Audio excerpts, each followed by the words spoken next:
For detail, he pressed retired farm worker Harry Taylor into service. My father had him sitting on the Rovi embankment with a little notice in front of him, and it said, "Old Harry, the official train spotter." And he sat there all afternoon with his notebook. And we didn't abandon him. Somebody from the tea room would take him his little tray of tea and make sure he was all right. But on a nice day, I think he really used to enjoy it. It was 5 days a week, I think, you see. And so you were on the go all the time. It was quite hard work. One was quite tired at the end. At the end of the season, you really needed to go away for a break.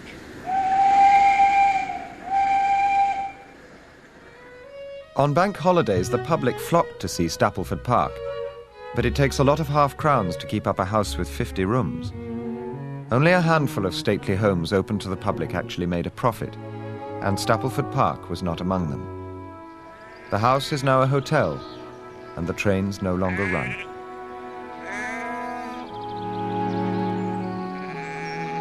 One of the biggest threats to aristocratic wealth was the increase in taxation, particularly death duties. At Chatsworth, they tried to take avoiding action. The old Duke handed everything over to his son. If he could live for 5 years after the gift, the death duties would be greatly reduced. But he died 14 weeks before the deadline, leaving the family to pay tax at 80% on their entire estate. £5 million with interest accumulating at £1,000 a day. However, the debt could be partly paid by gifts of art to the nation. It was very painful, and we had to find 80%. It meant that 12 or so made chief works of art went to the nation, and of course a lot of cash and a great deal of land. The debt took 17 years to pay, and the new Duke had to get rid of Hardwicke Hall, one of their 7 houses. But luck and judicious arrangements meant that in the end the Devonshires came out of it rather well.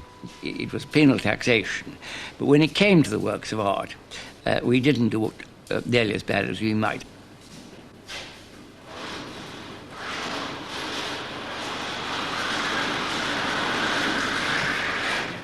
Well, this is one of the 6 Dukes' more famous acquisitions, the Landseer portrait. It's called Trial by Jury. I think it's very popular with the public, but it's a good contrast to the wall opposite, where we've got the really lovely Rembrandt and 2 very good houses. Looking at this picture gives me enormous pleasure, which is perhaps rather uncharitable, because when we had our tax problems, we had 3 Rembrandts, and we had to cede one Rembrandt to the nation, and they chose one. And then, not so very long ago, about 15 years ago, the experts decided that the one in the National Gallery was School of Rembrandt, whereas our 2 were the Royal McCoy, so that was rather satisfactory. It is a really wonderful portrait. I think particularly the hands. After that thumb is really the most marvellous bit of painting. The School of Rembrandt picture, which belongs to the nation, is now worth less than £50,000. This one, which the family kept, is one of the great Rembrandts and is worth many millions. In the 1951 election, the Tories were returned to power. Over the next decade, the aristocracy enjoyed something of a revival of its political influence. Churchill, grandson to a duke, returned to number 10. Churchill, Winston Spencer, 40,000. I wish you all, whatever party you belong, good fortune for yourselves and for our island home. 4 years later, Churchill was replaced by the aristocrat Anthony Eden, who in turn was replaced by Harold Macmillan, uncle by marriage to the Duke of Devonshire. In 1962, the journalist Anthony Sampson wrote a book, Anatomy of Britain, dissecting the power structure of the country. In it, he included an elaborate family tree showing the still impressive connections at the top of the British establishment.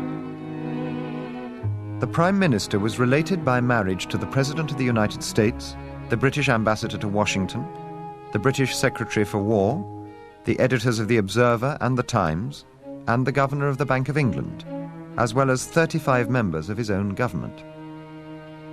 That interconnection, which was what a lot of people thought of as the establishment, was, when you looked at it, was rather closer than I'd thought.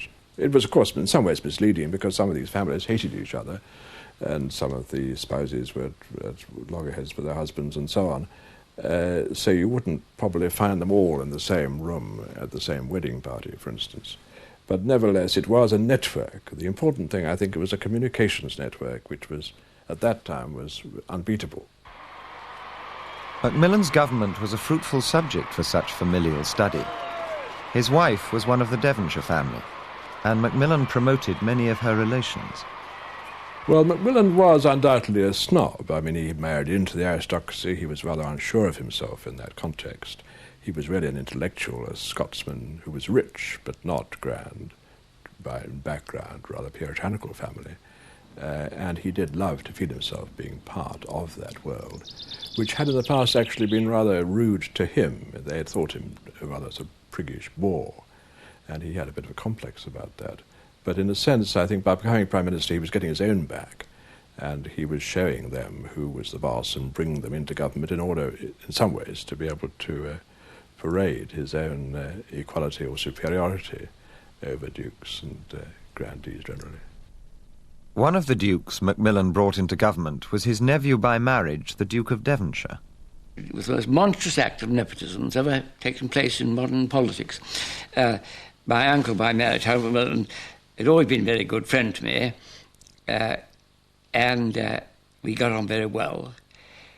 And he knew I liked politics, and so he thought he'd make me a minister. He wouldn't have done it unless he thought I could make a reasonable fist of it. But still, it could not be justified. But Harold Macmillan made two lasting changes to the political power base of the aristocracy, the House of Lords. In 1958, he introduced life peers, men and women who were given a title and a seat in the House of Lords, but who could not pass this on to their heirs. Among the earliest life peers was Lord Allport, previously a Tory MP.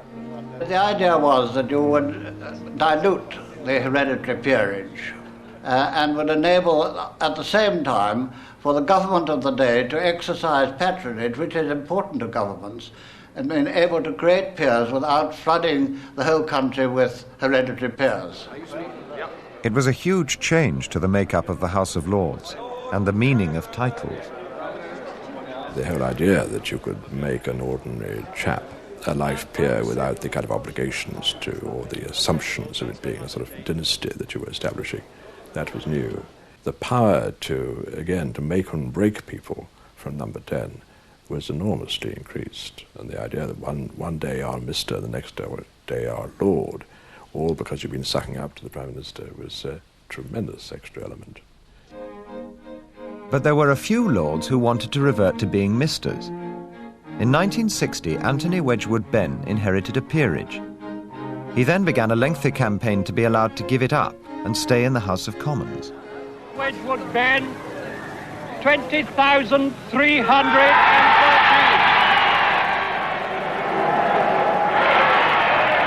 have defeated the Tory cabinet. You have defeated the House of Lords. You have defeated the courts. You have changed the constitution of this country by your own power. And that is a very great achievement, a very great achievement.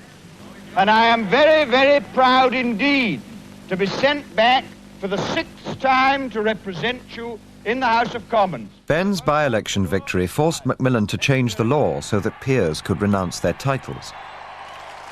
One of the first peers to follow Benn in giving up his title was the 14th Earl of Hume, Macmillan's preferred successor as Prime Minister. Thank you so much.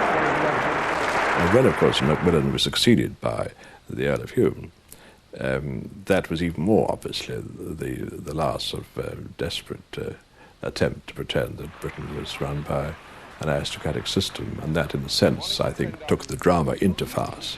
Lord Hume, sir, can you tell me if you've managed to tell the Queen that you're going to form a government? Yes, I have, and I've kissed hands on appointment as Prime Minister. Have any of your senior colleagues refused to serve, sir?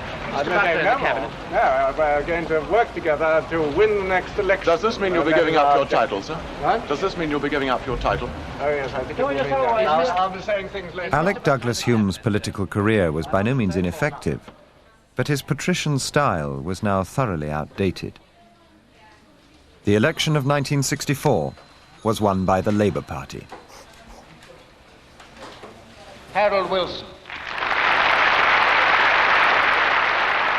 Harold Wilson lost no opportunity to mock the disappointed Tories and their aristocratic leaders. Let us be understanding. Let us not condemn them too harshly. For remember that these are men who thought that at birth they were ordained by Providence to rule over their fellow citizens, and to find themselves rudely deprived of the powers they exercised cannot have been easy for them. Like many governments before and since, Wilson's Labour government promised to preside over a new Britain. By the mid-60s, the talk was all of a classless society, a meritocracy. The gossip columns were dominated by pop stars and media personalities, and some of the more resourceful aristocrats reinvented themselves as 60s people. Lord Hertford became a PR man, and the Earl of Lichfield a photographer.